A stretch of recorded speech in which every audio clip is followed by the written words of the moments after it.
இன்றைய பதிவிலே நாம் காண இருப்பது கர்மா என்றால் என்ன என்பது பற்றி சுருக்கமாக பார்க்கலாம்.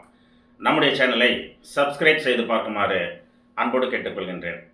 கர்மா என்பது இந்த 7 வரிகளில் தான் உள்ளது. நாம் எதை விதைக்கிறோமோ அதைத்தான் அறுவடை செய்ய முடியும்.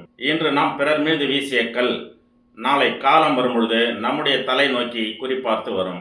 இன்று நாம் பிறரை அழ வைத்தால் அவர்கள் அழுத கண்ணீர் காலம் நேரம் வரும்பொழுது நம் இல்லம் நோக்கி வந்து நம்மை அழ வைக்கும். மற்றவர்களுடைய வாழ்க்கையை நாம் கெடுத்தால் நம்முடைய வாழ்க்கை காலம் வரும்பொழுது தானாக கெடும்.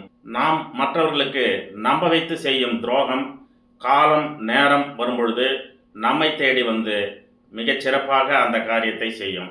கர்மாவிற்கு கண்கள் கிடையாது. நம்முடைய முகவரி அதற்கு மிகச் சரியாக தெரியும். காலம் மெதுவாகத்தான் சுழலும். ஆனால் நேரம் வரும்பொழுது கர்மா அதனுடைய கணக்கை மிகச் சரியாக முடிக்கும்.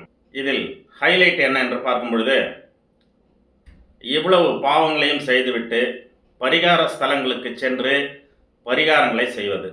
இது எப்படி இருக்கின்றது என்றால், குற்றம் புரிந்தவர் தானாக முன்வந்து சரண்டர் ஆவதை போன்றுதான் இருக்கின்றது. இதனால் என்ன நடக்கும்? கர்மா காலம் வரும்பொழுது அதனுடைய கணக்கை மிகச் சரியாக முடிக்கும் என்பது உடனடியாக நம்மை தேடி வந்து அதனுடைய கணக்கை மிகச் சரியாக முடிக்கும் என்பதுதான். வாழ்வது ஒரு முறை. மற்றவர்களுடைய மனம் புண்படாமலும் மற்றவர்களுக்கு தீங்கிழைக்காமலும் வாழ்வோம். கர்மாவை வெல்வோம். நன்றி.